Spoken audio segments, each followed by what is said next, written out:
In this episode of In the Loop, we'll tell you about a push for an added benefit to help couples who are hoping to have kids. People will go to great lengths to build the family that they want. Plus, is Twitter still the place to be? With so many changes happening on the platform, some users are spreading their wings and looking for a new home. We'll tell you more about whether some tweeters have found a new branch to land on. This is In the Loop. I'm Christian Bryant. We'll get to those stories in a few, but today we're starting off with cats. No, not those crazy little cats that won't give me a moment of peace. I'm talking about big cats. In late December, Congress passed the Big Cat Public Safety Act. The law bans the controversial practice of cub-petting, or letting members of the public touch and hold cubs of tigers, lions, leopards, and more, which we'll get more into in a bit. It also bans new private ownership of big cats as pets. Emphasis on new, since current owners can keep their animals, but must register them with the U.S. Fish and Wildlife Service. To understand why this law is such a big deal, let's look at how big the private ownership industry is for exotic animals. Global trade for exotic pets is a multi-billion-dollar industry, and demand has been increasing, likely a result of new e-commerce sites and social media platforms that help people find and trade animals. The U.S. is one of the biggest markets for wildlife trade. A recent paper found the U.S. imported about 3.24 billion live animals between 2000 and 2014.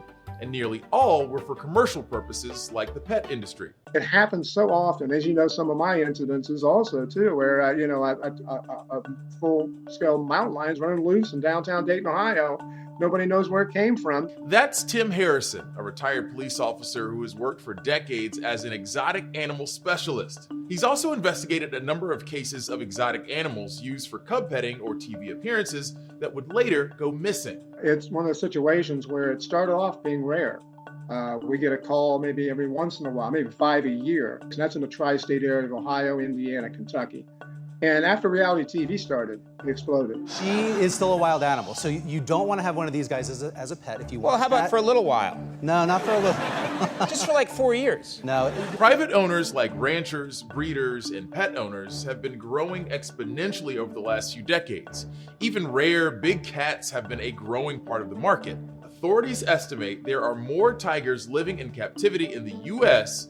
than in the wild today across the globe. Though it is hard to say exactly how many animals are in captivity, which includes everything from roadside zoos to everyday backyards. There's no central database.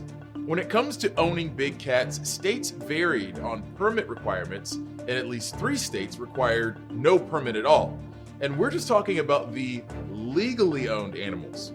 You have to have a license, you have to have tags for your dog, but you have to have nothing for a lion. So we really can't keep track. There is nothing. When somebody says there's 3,000 plus tigers, and that's not even count lions, leopards, and everything else in the state of Texas, that's only the tip of the iceberg. But the Texas-based Exotic Wildlife Association, which represents thousands of ranchers, estimates the exotic animal industry brings in about $2 billion in revenue annually. Popular animals like tigers can sell for less than $1,000, while cubs can sell for more than twice as much. Other large exotic animals can go for much more depending on their rarity. According to auction prices from 2021, a gemsbok can sell for about $10,000, and a gazelle or a zebra could go for as much as $20,000. Some of these animals aren't just bred and traded between zoos and pet owners, they might also be bred for hunting, and that's fully legal even if they are an endangered species.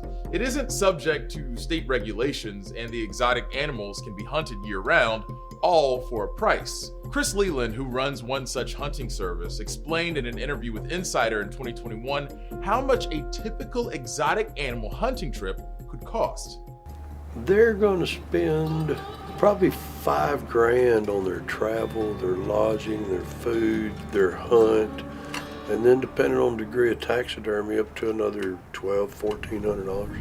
For more rare animals, the price to shoot can go up to the tens of thousands as well. Proponents of the practice argue it's actually beneficial for conservation. By law, 10% of proceeds must go to conservation programs. They've also argued some endangered species can benefit from being bred here freely and then sent back to native countries.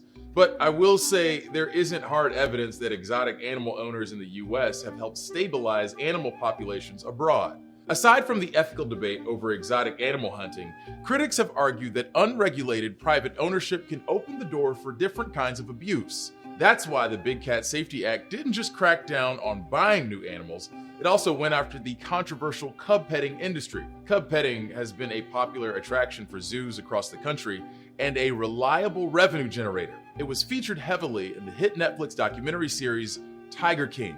My name's Joe Exotic and this is Sarge. But critics of cub petting point out this encourages so-called speed breeding, forcing mothers to produce as many cubs as possible despite any health risks.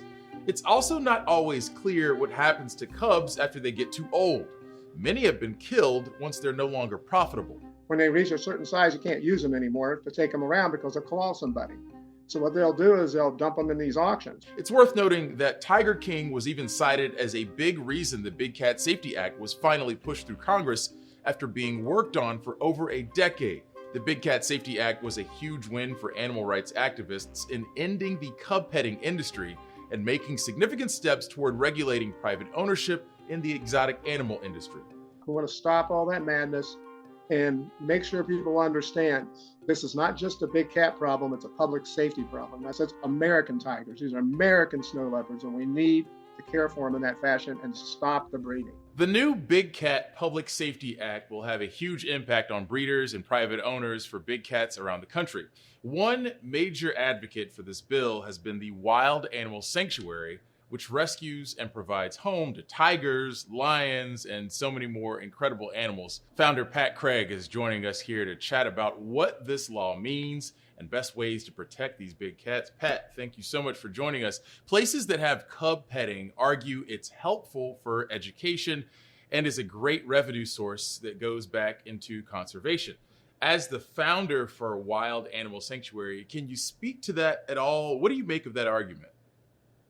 Well, it's simply not true. I mean, obviously, it does help conservation in the sense that people are more interested in seeing the animals, but it also sends the exact opposite message that you should be able to hold these animals and they should be in captivity and that we should be able to, enjoy playing with them or taking pictures with them, which is absolutely the wrong message. Initially, animals like this weren't outside the zoo system. They were only in zoos or in the wild, and that was it. And then once they got into the private sector, a lot of these people that had these cubs realized that it could make a lot of money off of them. And so every year we ended up having to rescue them because what it is, these cubs are only good for these people to use for about 3 weeks to 6 weeks.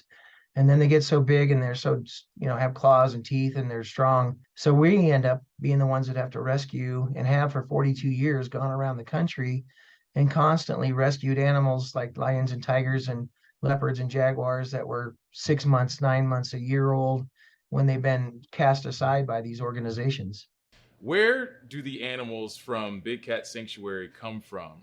Is it mostly private owners, or is there a mix of, private owners and other organizations? I mean, how do you all actually acquire these animals? Yeah, well, that's a great question. About 90% of what we have and what we take in are legal confiscations, either court ordered or through, local law enforcement like police or sheriffs or even state fish and game that find them in people's backyards and apartments and basements. Well, about 10% are relinquished by people that tried to get one as a pet and then realized it wasn't going to work out and will call us. But the vast majority end up where, it takes legal intervention to save the animals because a lot of these animals just are off the radar and they end up starving or dying or getting sick without medical attention. What are some better ways for the public to see tigers and other animals, get that education, but still have it be safe and ethical for the animals? How is this supposed to work to benefit the animals and also help people get a better education of animals that they wouldn't normally get a chance to interact with?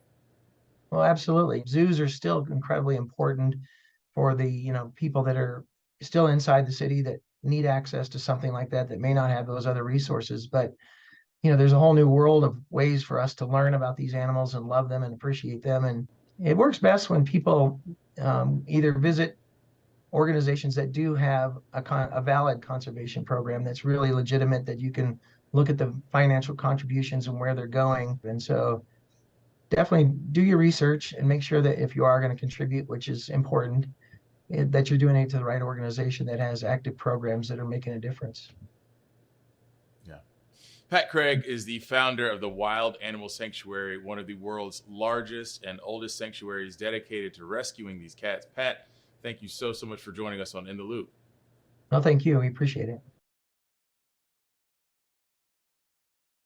All right, folks, we got to take a quick break here, but when you come back, we'll tell you more about science and tech stories percolating this week, including an update on that FAA outage that hit airports earlier Wednesday. See you in a few.